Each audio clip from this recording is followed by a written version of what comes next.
أسأل البخاري سؤال، أسأله سؤال، أقول له بمقدساتك بدينك، لو كان عبد الرحمن بن ملجم قاتل الخليفة أبو بكر أو قاتل الخليفة عمر، تأخذ من روايته؟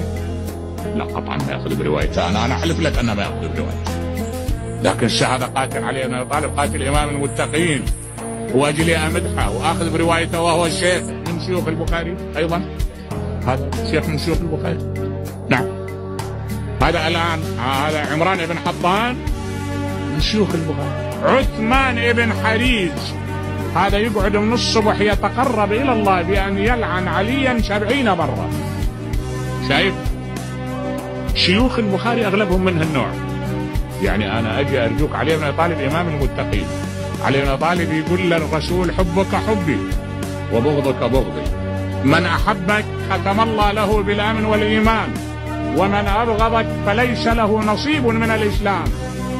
إذا واحد النبي يقول له يقول ما إلى نصيب من الإسلام، تريد أنا من عندي أخذ روايته؟